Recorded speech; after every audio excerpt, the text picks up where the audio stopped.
મિત્રો, હું છું ગોપાલ ઇટાલિયા. મિત્રો, દારૂ અને ડ્રગ્સના મુદ્દે એક મહત્વની વાત મારે કરવી છે. પટ્ટાવાળી થઈ ગઈ, ગૃહમંત્રીનું નામ આવી ગયું, રાજકીય ટીકા ટિપ્પણી, એ તો બધું ચાલતું રહેવાનું છે. અમે પણ રાજકીય ટીકા ટિપ્પણી કરી છે, ભવિષ્યમાં પણ કરતા રહીશું. કેમ કે દરેક મુદ્દા ઉપર રાજકીય પક્ષના નેતાઓ શું વલણ ધરાવે છે એ વાતનો જનતાને ખ્યાલ ત્યારે જ આવે જ્યારે એ બોલે. એટલે રાજકીય રીતે બોલવું એ નેતાની ફરજ છે અને જનતાનો અધિકાર છે કે નેતા કંઈક બોલે. કંઈ બોલશે નહીં તો ખ્યાલ કેમ આવશે કે નેતા કઈ બાજુ છે? દારૂના સમર્થનમાં છે, વિરોધમાં છે, ડ્રગ્સના હપ્તા ખાય છે, નથી ખાતો, એ વસ્તુની ખ્યાલ જ્યારે નેતા ટિપ્પણી કરશે ત્યારે આવે છે. આજે મારે ટૂંકી અને મહત્વની વાત કરવી છે કે રાજકીય ટીકા ટિપ્પણીઓ તો થઈ ગઈ, પણ હવે દારૂ અને ડ્રગ્સના મુદ્દાનું સોલ્યુશન શું?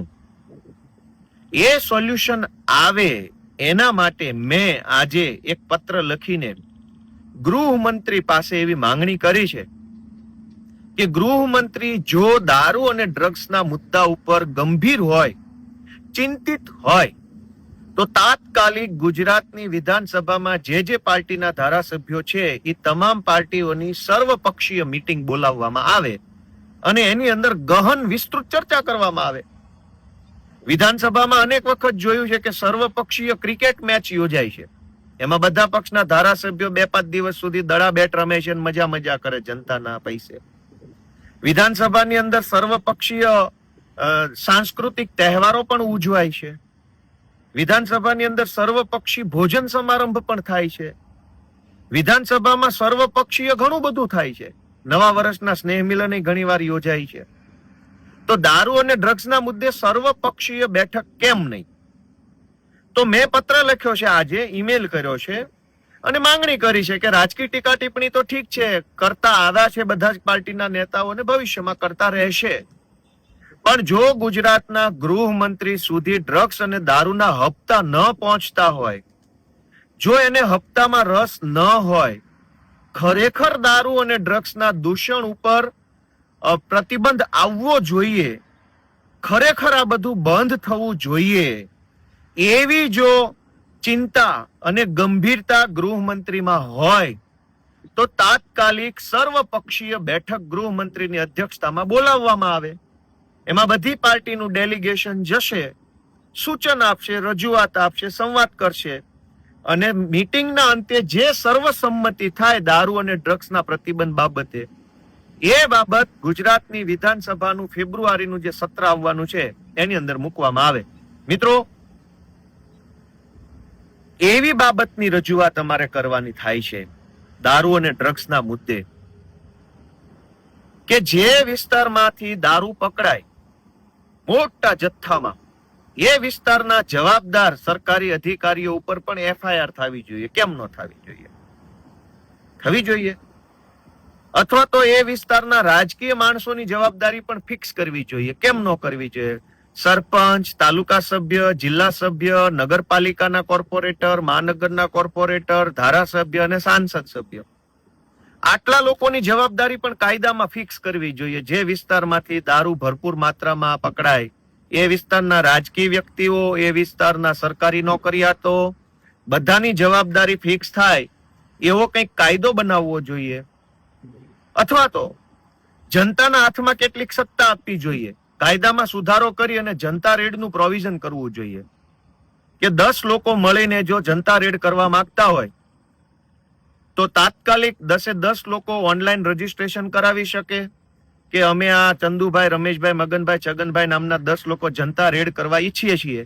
ખાલી નામ સરનામાની વિગતથી રજીસ્ટ્રેશન કરાવવાનું. પછી ગુજરાતના કયા અડ્ડા ઉપર ક્યાં રેડ પાડે છે એ જણાવવાનું નહીં, પણ એને ઓટોમેટિક રજીસ્ટ્રેશન કરાવવા માત્રથી એ 10 લોકોને જનતા રેડ કરવાનું લાયસન્સ મળ્યું છે એવું સરકાર માની લેશે, પછી એ 10 લોકો ક્યાંય પણ રેડ પાડી શકશે.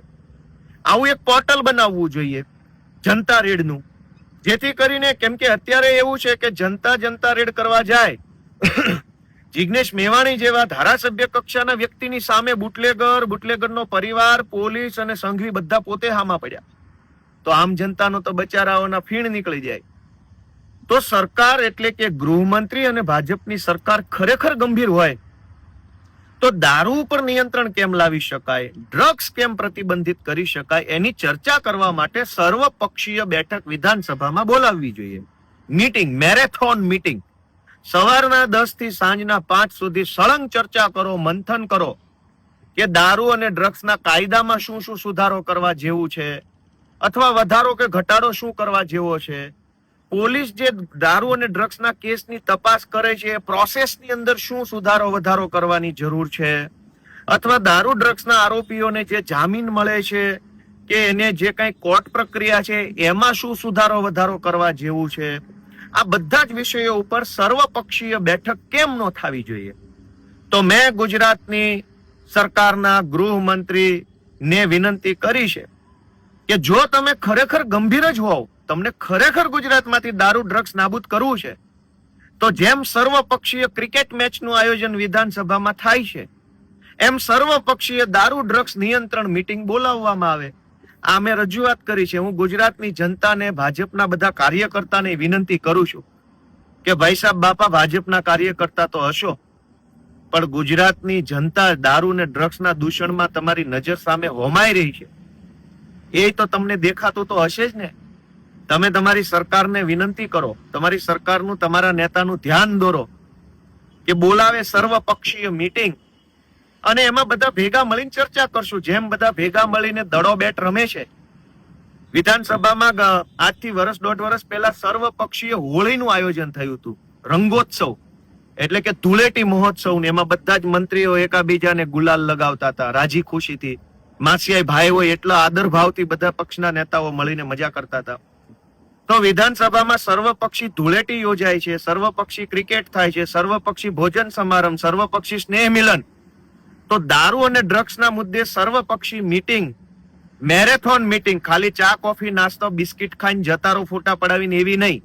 Marathon meeting with live camera, કઈ પાર્ટીના નેતા શું બોલ્યો અને કઈ પાર્ટીના નેતાએ કઈ રજૂઆત કરી આખો ગુજરાતને જાણવા મળે એવી મીટિંગનું આયોજન હર્ષ સંઘવીની નેતૃત્વમાં, ગૃહમંત્રીના નેતૃત્વમાં કરવામાં આવે એવી મારી માંગણી છે. ગુજરાતમાં ટીકા ટિપ્પણીઓ ઘણી થઈ ગઈ છે. અનેક ગરીબ માણસો, લાચાર માણસો મોતના ખપ્પરમાં હોમાઈ ચૂક્યા છે.